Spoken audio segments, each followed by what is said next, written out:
Sidang perkara Wan Prestasi dengan nomor 07-PDT-G-2024-PN BPP pada hari ini Kamis 25 Januari 2024 akan segera dimulai dengan agenda pembacaan jawaban dari tergugat. Assalamualaikum warahmatullahi wabarakatuh. Salam sejahtera bagi kita semua. Om Swastiastu, Namo Buddhaya, dan salam kebajikan. Pengadilan Negeri Balikpapan yang memeriksa dan mengadili perkara perdata pada tingkat pertama dalam perkara nomor 07-PDT-G-2024-PN BPP antara Alfred Wijaya sebagai penggugat, Sinta Dewi Anjarwati sebagai tergugat 1 dan Sakura Ines Bagra Devi sebagai tergugat 2, Sekar Kusuma Febrianti SMKN sebagai tergugat 3 pada tanggal 25 Januari 2024 ini dengan agenda pembacaan jawaban gugatan dari tergugat. Saya nyatakan dibuka dan terbuka untuk umum. Baik, untuk tergugat 1, apakah sudah siap dengan jawabannya? Sudah, Yang Mulia. Ya, silakan untuk dibacakan. Baik, Yang Mulia. Ani Dewi Primayanti SAMH dan rekan, jawaban tergugat dalam perkara nomor 7-Perdata.G-2024-Pengadilan Negeri Balikpapan antara Alfred Wijaya selaku penggugat dan Sinta Dewi Anjarwati selaku tergugat 1 kepada yang terhormat Majelis Hakim Pemeriksa Perkara nomor 7-Perdata.G-2024-Pengadilan Negeri Balikpapan. Dengan hormat, kami yang bertanda tangan di bawah ini, Seva Diandra Tresya SHMH dan Robi Prisma Bahri SH, para advokat dan konsultan hukum pada kantor advokat Ani Dewi Primayanti SHMH dan rekan, dalam hal ini bertindak selaku kuasa hukum dari Sinta Dewi Anjarwati. Berdasarkan surat kuasa khusus tanggal 9 Januari 2024 untuk selanjutnya disebut sebagai tergugat, bahwa tergugat bersama ini mohon menyampaikan eksepsi dan jawaban pokok perkara sebagai berikut. Bahwa tergugat 1 menolak dengan tegas seluruh dalil-dalil gugatan penggugat kecuali yang nyatanya diakui kebenarannya oleh tergugat 1. Dalam pokok perkara 1. Bahwa tergugat 1 menolak dengan tegas seluruh dalil-dalil gugatan penggugat kecuali yang secara tegas diakui oleh tergugat 1 dalam jawaban ini. 2. Bahwa tergugat 1 mohon agar seluruh dalil-dalil yang disampaikan dalam bagian eksepsi tergugat 1 secara mutadis dianggap termuat kembali dan merupakan bagian yang tidak terpisahkan dalam pokok perkara ini.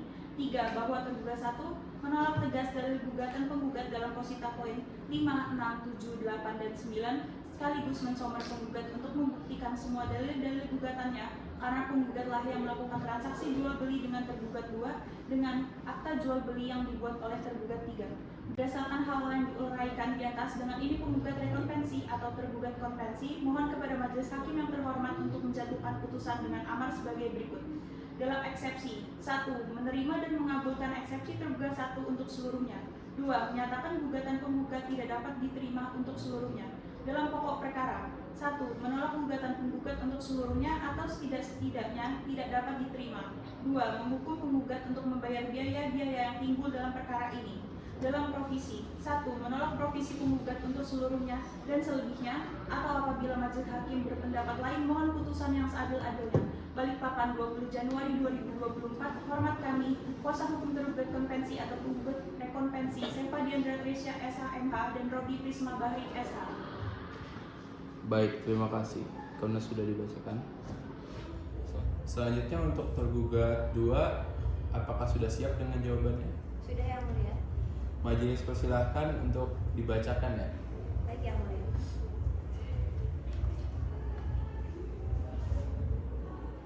Anna and Lubis Associate. Jawaban tergugat. Majelis hakim yang kami muliakan, rekan kuasa hukum yang kami hormati, panitia pengganti yang kami hormati. Izinkan kami menyampaikan jawaban tergugat sebagai berikut. Dalam pokok perkara 1. Bahwa apa yang tergugat 2 telah kekemukakan pada bagian eksepsi tersebut di atas mohon dianggap dan merupakan bagian yang tidak terpisahkan dalam bagian pokok perkara ini. 2. Bahwa tergugat 2 menolak secara tegas seluruh dalil-dalil gugatan penggugat kecuali dalil-dalil yang kebenarannya diakui secara tegas oleh tergugat 2. 3. Bahwa tergugat 2 menolak secara tegas seluruh dalil penggugat dalam gugatan poin 2 hingga poin 7 karena dalam hal ini tergugat 2 merupakan pembeli yang beretikat baik di mana telah membayar sejumlah uang kepada penggugat sebagaimana yang diperjanjikan. 4.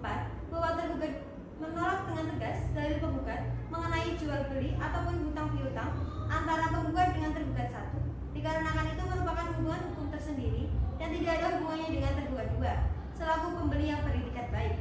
Tergugat 2 melakukan hubungan hukum hukum jual beli dengan ditandatangani oleh penggugat dan ditandatangani oleh istri penggugat sebagai persetujuannya.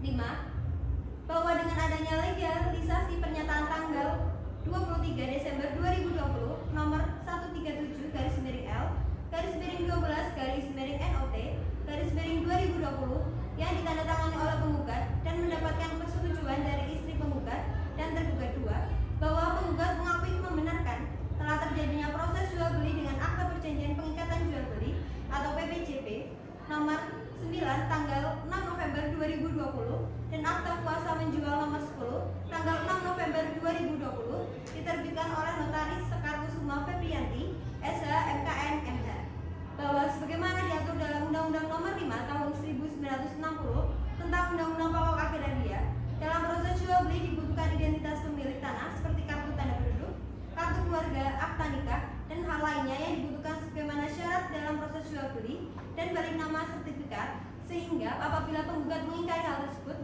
maka secara logika hukum dari mana tergugat 3 mendapatkan seluruh data tersebut kalau bukan diberikan oleh penggugat.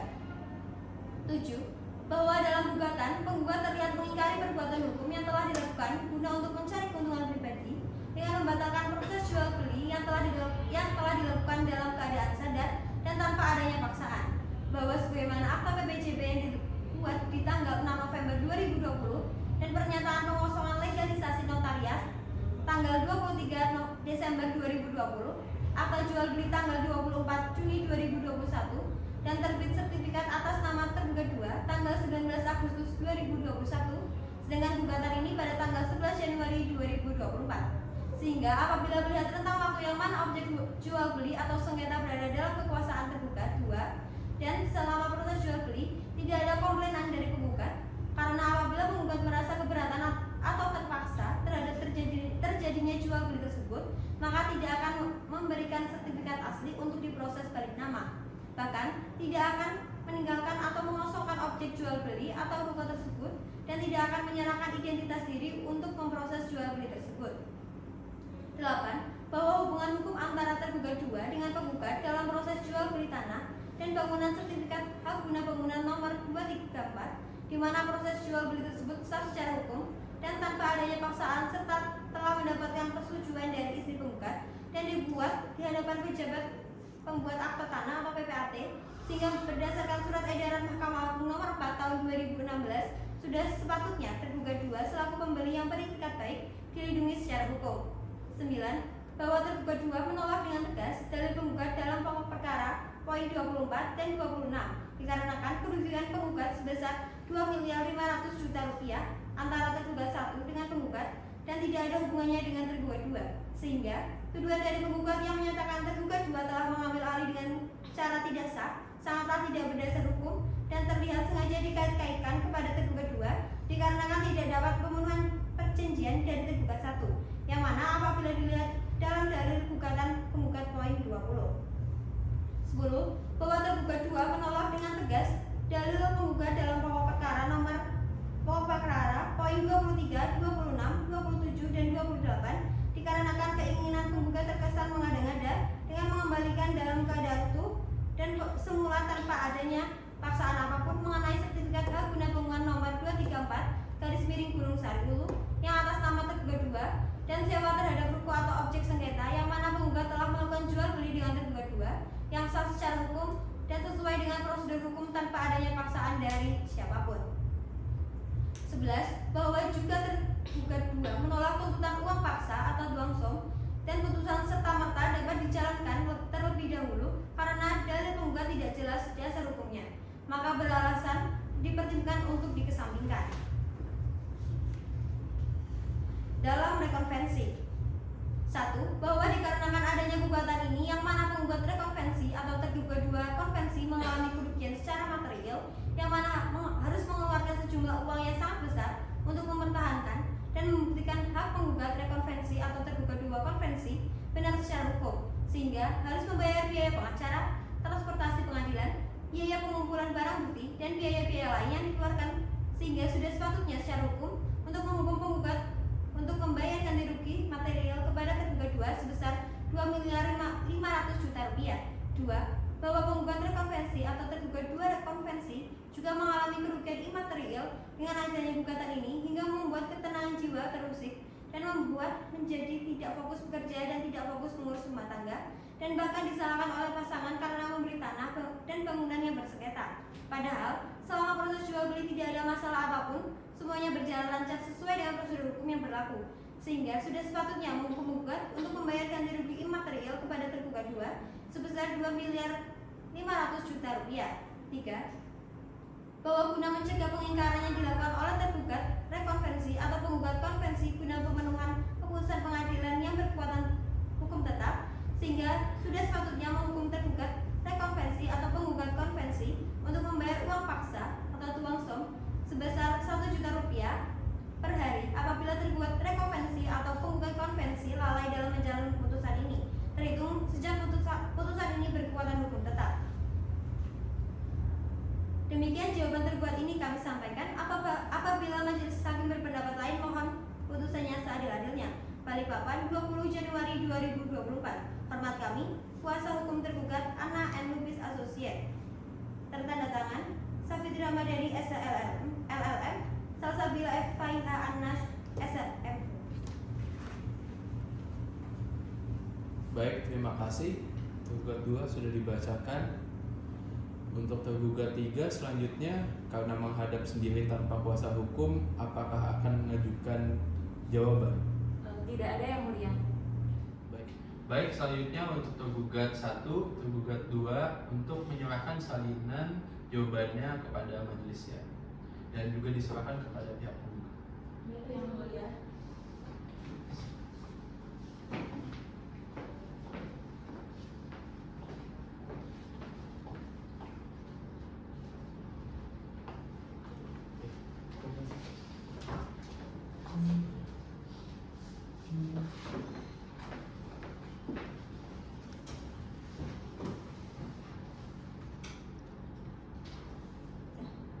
Saudara penggugat, apakah saudara akan mengajukan replik? Ya, kami akan mengajukan replik yang mulia. Kapan saudara siap? 7 hari dari sekarang yang mulia. Baik, bagaimana dengan pihak tergugat 1, 2, dan 3? Apakah setuju? Setuju, yang mulia. Baiklah, untuk memberikan kesempatan kepada penggugat untuk menyiapkan repliknya, sidang ditunda dalam 1 minggu. 1 minggu depan tanggal berapa, Pak Nira? Tanggal 1 Februari tahun 2024, Tris. Baik, kepada para pihak diperintahkan untuk hadir di persidangan pada hari Kamis tanggal 1 Februari 2024 tanpa surat panggilan dari persidangan.